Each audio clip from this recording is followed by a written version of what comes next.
Hello and welcome to my live stream.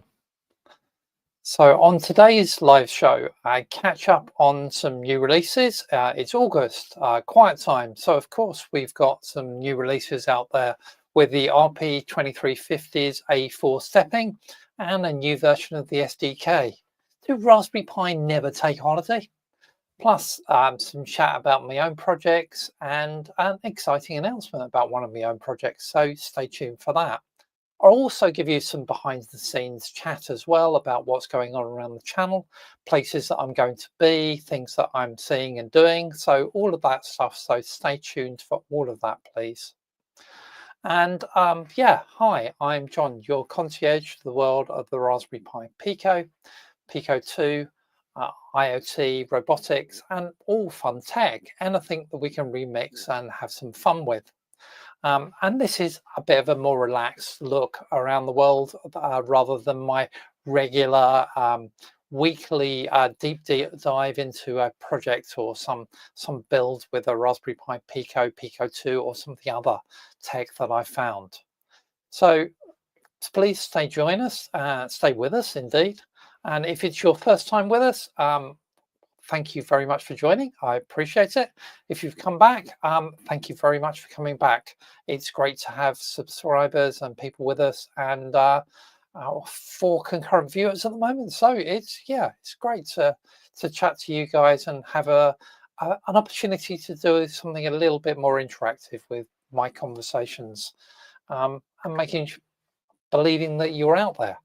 In talking about interaction and keeping the conversation going, after the live stream I will be over on the DevEco Discord server. I've put a link to that in the description if you're not a member already. DevEco is a great place to meet and to chat with our fellow developers in this sort of space, and it's where I tend to go and have these sorts of conversations. So see some of you over there perhaps afterwards. So that was that. Sorry, I skipped a slide there. Never mind.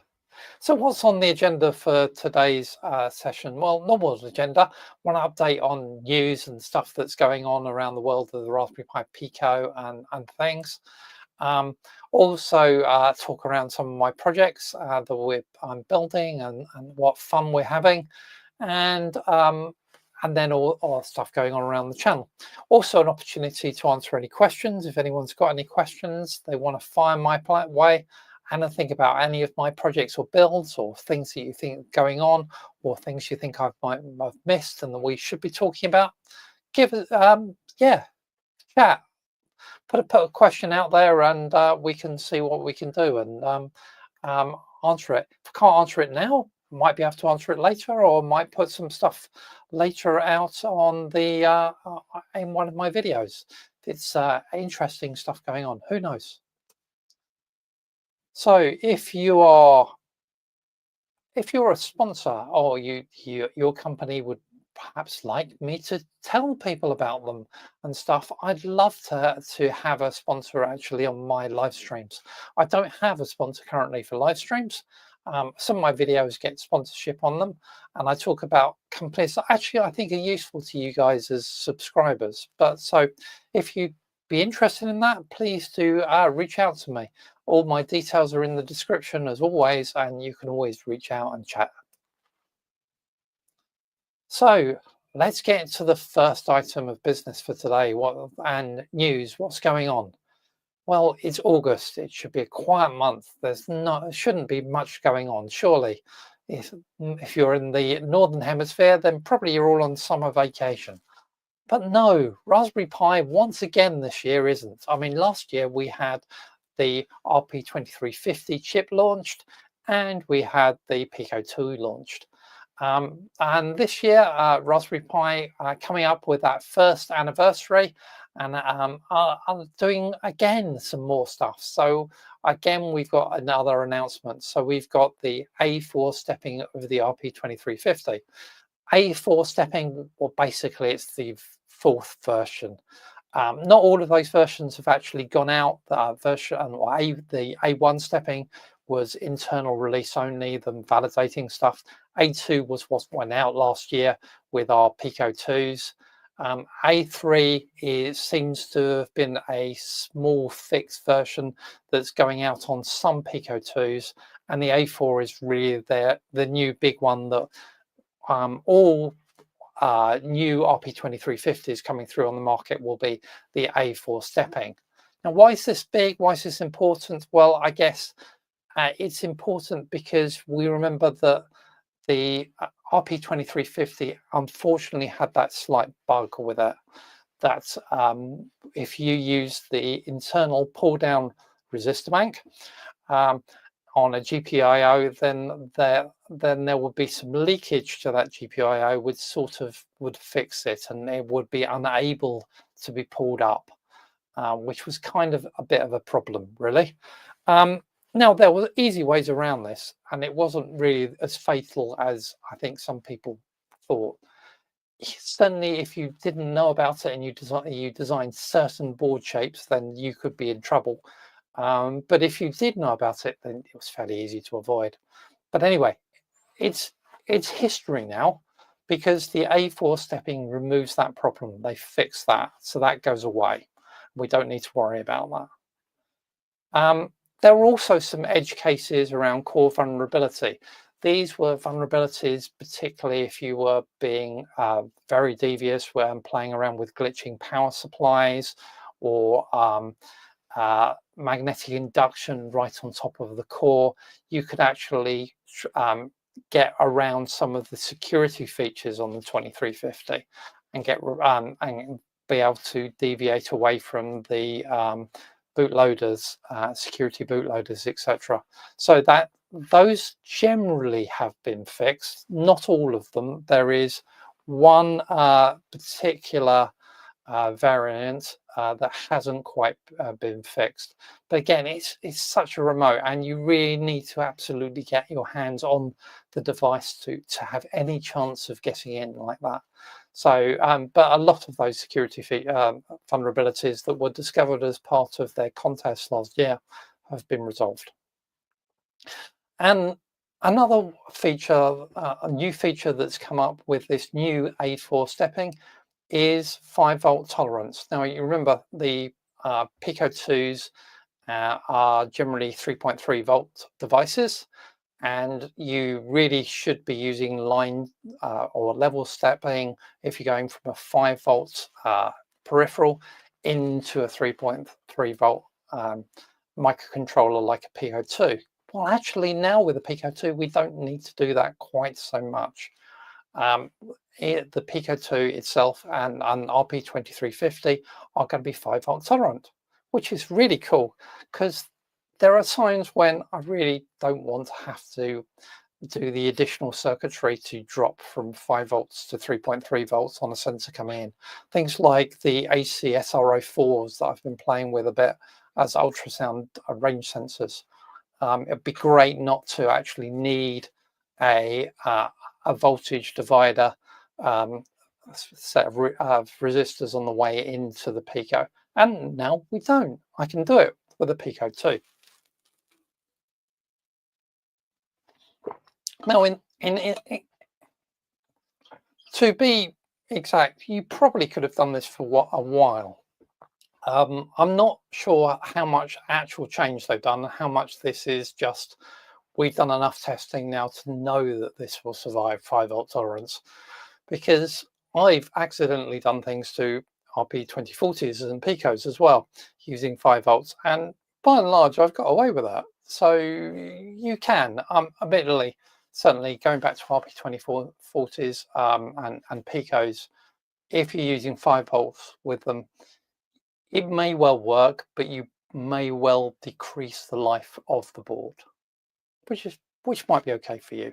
But yeah, anyway, new A4 stepping is 5-volt tolerant, really cool, great stuff, and these should be coming through the supply chain. I've got a video that talks about this in a little bit more depth if you want to go and have a look at that one.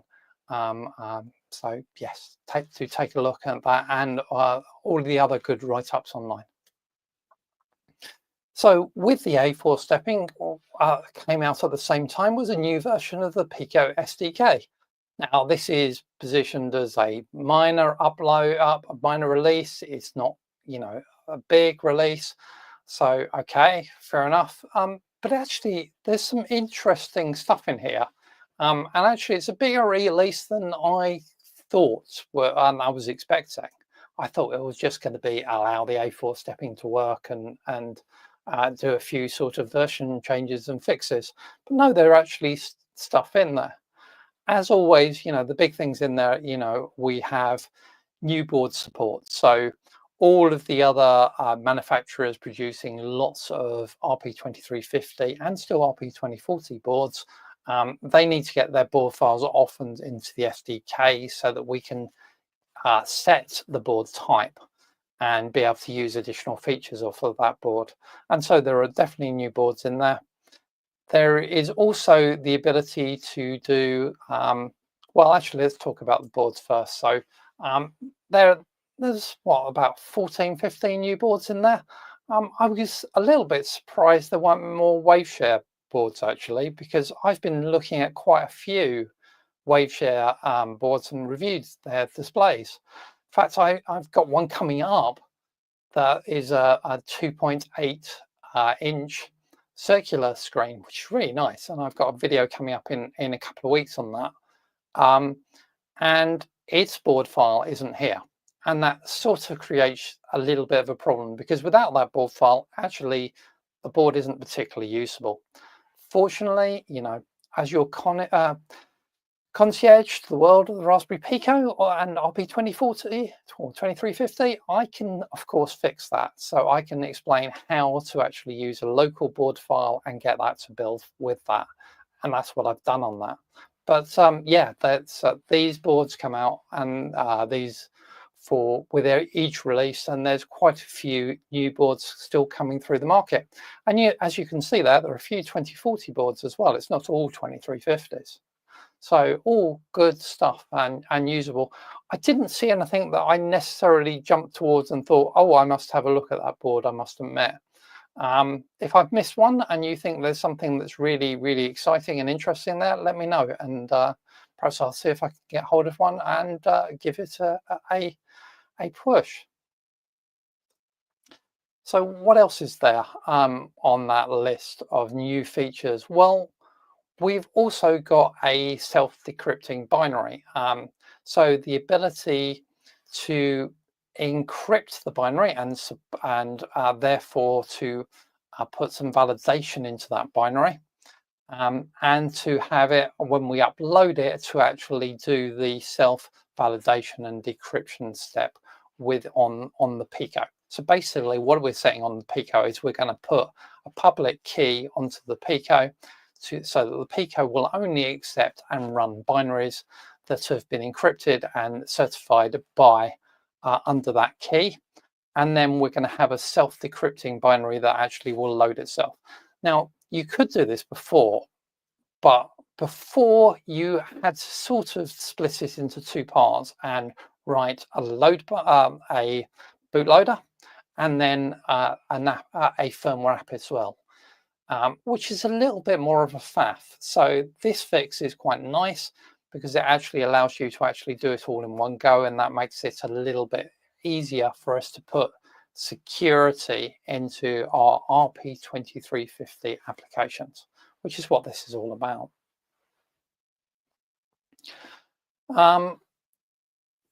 Talking about these sort of splitting things up, there's also a Wi-Fi firmware partition now capability also released for the RP2350.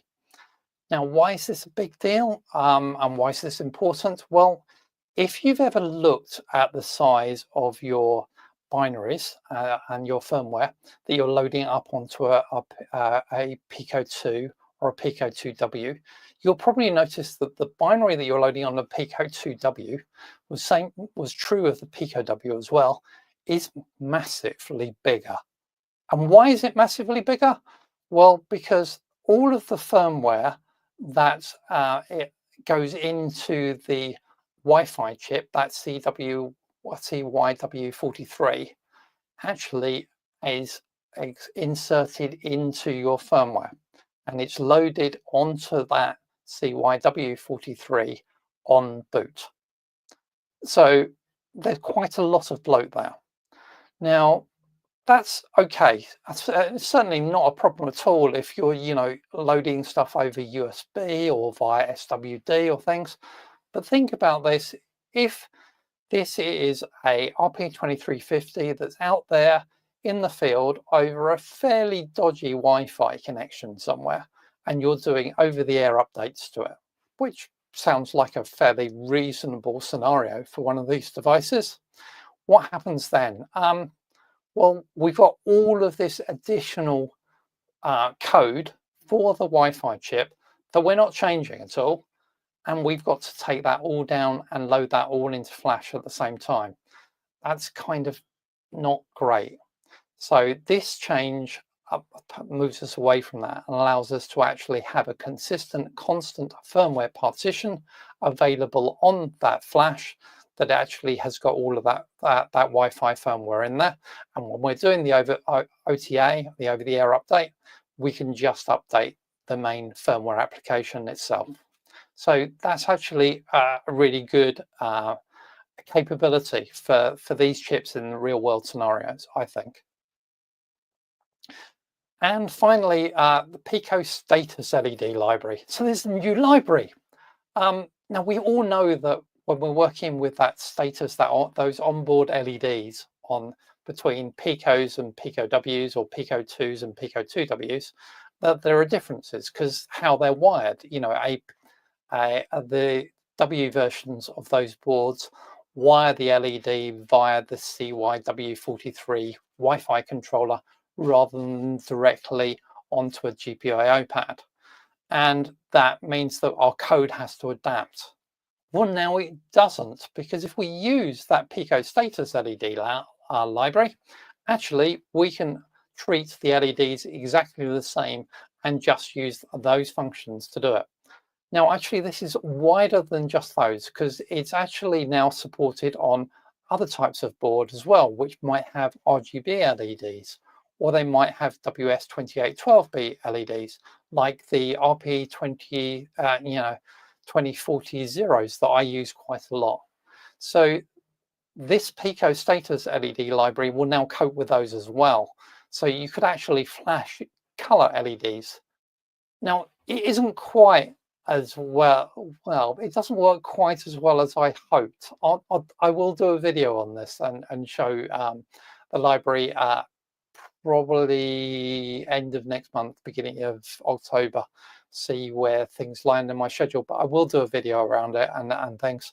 But I already know that actually, as with all first releases, there are some bugs. And if you're playing around with WS2812B onboard LEDs on something like an RP2040 or an RP2350, it doesn't quite work. You change the color of the LED and nothing happens at all, because you have to turn it off first and then wait 200 microseconds, and then you can set the color of the LED. This kind of isn't what the interface describes, and I think is a bug. So I think we'll see some patches coming out on this. But anyway, it's a nice library coming out. Keep an eye on that. It's good stuff to watch. So what else is coming out and what else is on news? Well, more Raspberry Pi releases. We've also, of course, got a new version of PicoTools, the version 2.2.0. And this is a fairly simple update.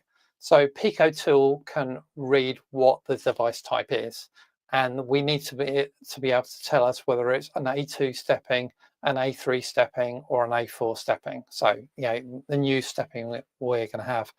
The A3 stepping, there's apparently going to be 300,000 Pico 2s out there in the market with A3 chips on.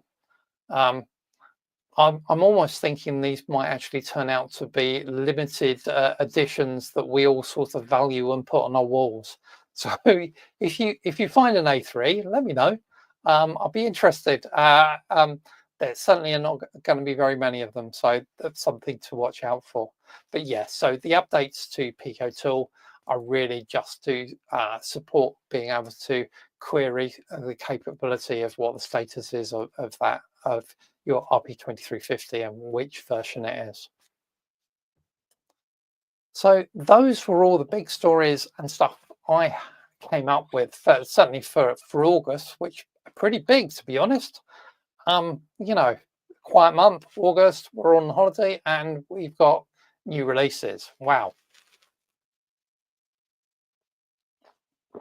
So yeah, if I've missed anything, please do let me know. Drop me a message, and I will make sure to get announcements out to people if it's really key, or I can cover it on next month's live. You know, if you are seeing good stories coming out and you think they should really be talked about, please do keep in touch and let me know, and I can see if I can put them out as well, and make sure that we get amplified and stuff, so we all know all the cool stuff coming. So that takes us on to the projects part of the agenda. So this is always a catch up around, well, what's going on about my projects first of all, and then if anyone else has shared any projects that I could talk about too, because I'd love to be able to talk about your projects, guys. But at least we can talk about my projects and stuff that's going on. So I you know, and quite a few of these are going to be around Rex P1, my Star Wars inspired droid, and I did a nice little video talking about his dome rotation mechanism and the design for the board for that, which also controls a strip of LEDs on his front, and it was going to control his tilt mechanism, but his tilt mechanism sort of failed on me. So actually that's one of the things we'll come back to, because it's what I'm working on at the moment, is getting him to tilt properly. Yeah, which I guess is sort of where the next video comes in, because one of the things I'm going to be using in making him tilt is actually a laser rangefinder to work out what angle he's tilted himself to and where he is at the moment. So I've also done a video talking about one of these VL53, and I can't remember what the rest of the digits are. It's got 0 in it somewhere.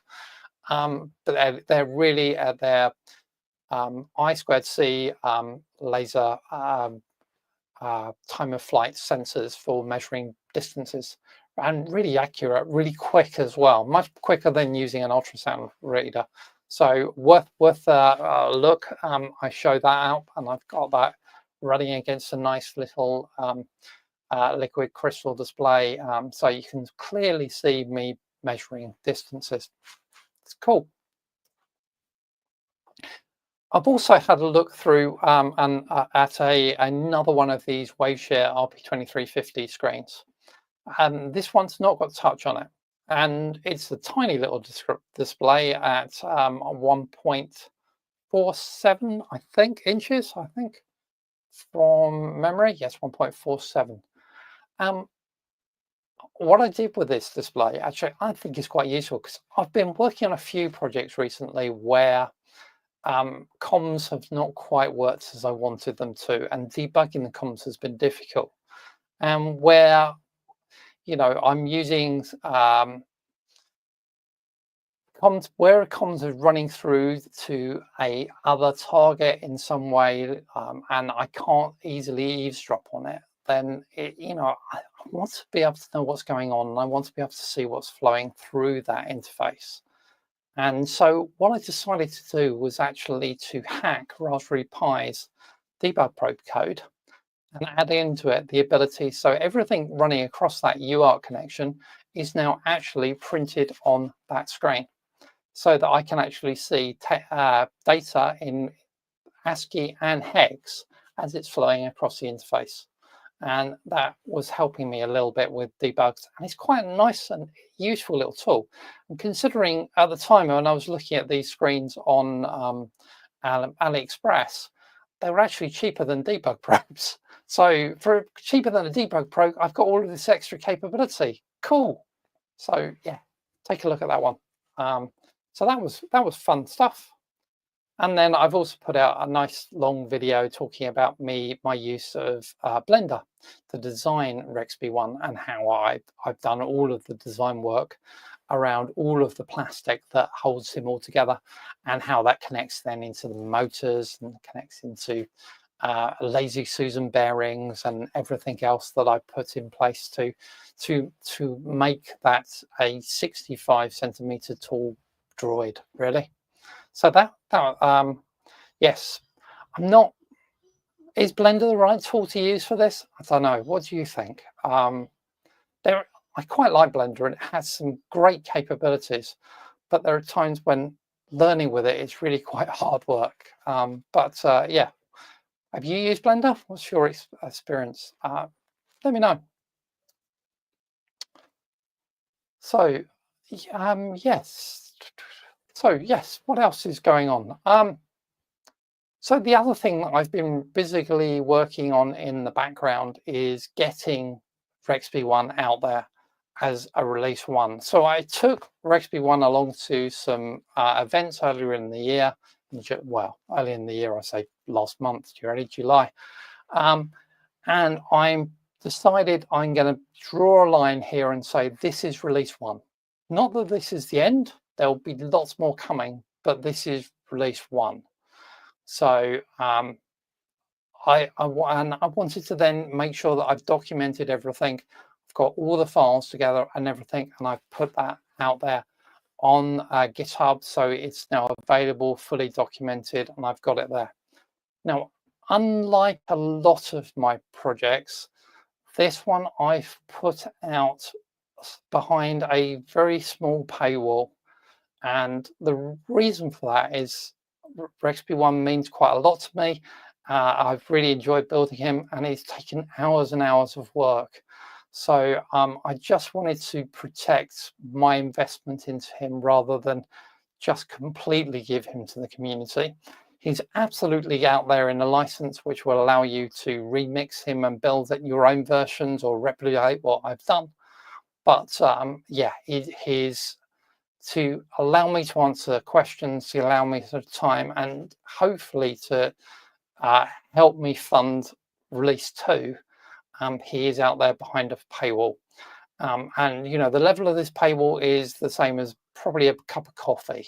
So it's currently $3 a month. So it's really out there as nothing, but that gives you everything on there. So all of the firmware code that I've written, all of the scripts I've written, all of the Blender models, all of the PCB designs, all of those are there, so that you've got everything that I've got that went into building him. He's probably not exactly a kit. It's still an inventive project and still takes a little bit of skill to put together. But he's quite buildable and quite fun to play around with. So yeah, go and have a look at him if you get a chance. And I will put a link in the description. It's not there at the moment. I hasten to remember, but there you go. So what else am I working on? What else is going on in my world of projects? Well, I'm starting to think about release 2 of RexB1 at the moment, and I've been working on that wonderful tilt mechanism again. And this time I'm doing that using a lead screw off a NEBA 17 stepper motor, and using a time of flight laser sensor to do the range sensing to actually see what angle we're currently set to. So I'm hoping this is going to be strong enough and this will work fine, but it's taking quite a bit of redesign. So the whole of that bottom section or bottom rim around on the case of RexB1 actually is going to get replaced with this and redesigned. So there's quite a bit of redesign work in order to put this mechanism in place. I'm sure it'll be worth it. So that's the stuff that I'm doing at the moment and where I'm going at the moment. What are you up to? Are there any cool projects you're working on? anything that you've got in the pipeline that you'd like to share with my community, drop me a message, get in touch and let me know. I'd love to talk about your stuff and what's coming down the line. That would be a really cool additional segment, and I'd love to give you a shout out.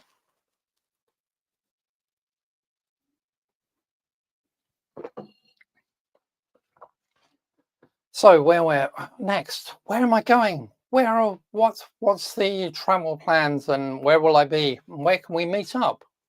Well, not a great deal in the plan at the moment. If there's stuff coming up that you think I should be at, please do reach out and let me know. Sometimes it's difficult finding all these things. So at the moment, places I know I'm going to be is going to be at Breaking Breadboards in Brighton at the end of September, 23rd of September, because that's a group I co-found. So if you're anywhere near Brighton in the UK, please do come along. We've got a wonderful agenda full of community builds, projects that will be going through some show and tells at that event. Won't be any of my projects this time. I stole the entire show at the last event and talked entirely about Raspberry 1. So time for a few other people to share and shine. But I will be there, and I'd love to say hello and meet you guys. So where else should I be? Let me do, if you know of something else that's going on and some place I should be, please do get in touch and let me know. I did look at the ROS2 UK conference in Edinburgh, and looking at the agenda decided that I didn't think it was quite right for where I wanted to be. So other events and stuff I'm sure will come up, and keep your eyes focused. So there we go. So what else about the channel? So should I tell you what's going on with the channel and what are my plans? Well, I guess I always start this section by telling you what my broadcast schedule is. And if you've watched anything, you'll probably know that I do a deep dive just generally into a project every week. And they go out on Thursdays at 2 o'clock in the UK. And you can see, exciting stuff coming up. And then on the following Tuesday, there's generally a 3-minute summary where I try and distill some of the important messages down into 3 minutes. So if you're short of time, the 3 minutes is a good place to be. But please do also watch the full blog, because the full blog is where I've spent all my heart and effort into. And then on Sundays, once a month, we do a live stream. And I've now scheduled all of those live streams to the end of the year. So you can find them all in the upcoming live streams, and hopefully that will get a few more of you to come along and listen, and that will be cool. And then I will do some reposts of live streams, cut down, and I'll probably do some shorts and some other interesting perhaps insider view projects of, just a little snippet about what's going on and what I'm building next in between. And I'll try and get them out on Sundays where I can. But things go out in between. So keep your eye on the channel and keep watching. So the other interesting news, or other exciting news, I think, is that my friends at AliExpress have launched a Teams capability and invited me to host a team with them. So I use AliExpress quite a bit at the moment because they're a really cheap place for getting some of these devices from, particularly some of the WaveShare screens I've been using. Now, if you use my team, you actually will get cash back on those transactions. And if I understand the spec of this, on joining your first transaction, you're going to get 5% cash back. And then depending on what you're buying, there's up to 10% cash back on purchases. And the amount of cash back we get will on the team will evolve over time as more and more people join that. So please do sign up. And if you use AliExpress, join the team, and then we can all share on the value and some additional discounts and cash back on our purchases of our precious components and toys. So go for that, and the link for that is in the description, so please do grab that. Do remember also that underneath the video there is a super thanks button where you can always leave me tips, and there's generally a payment link in the description, certainly on the main videos. I don't think I've got it on the live streams at the moment. Perhaps that's a missed opportunity. And of course, I've got all of my Udemy courses out there if you want to actually study and go work along in a little bit more depth with me on some of these getting yourselves going projects and learning about things like FreeRTOS kernel, MQTT on a Pico on a Pico W, or web service clients on a Pico W. So do check them out, please. I appreciate that. And of course, YouTube is pretty much my home, but it isn't the only place I work on. And I do actually put out some messages across social, even on my own website, drjonea.co.uk. But so keep an eye on the other social channels too. So any Q&A, I don't think I've seen any questions coming in through the session, and I don't have any canned questions from other things that have been asked that I've written up so far. So we've probably got no questions this time, which is no problem. In which case we can all get back to our tinkering then, can't we? And building on our next stuff. If you're over on DevEco, go chat to me there now, and I will pop over there and say hi. Thank you very much for watching. It's been a pleasure chatting to you and keeping in touch. There is a live stream again next month, and there are lots more exciting videos coming up, as well as lots of exciting videos I've already done. So go check them out. Go and have a look at more of Raspberry 1, for example. And yeah, I will see you all very soon. Thank you very much. Bye-bye for now.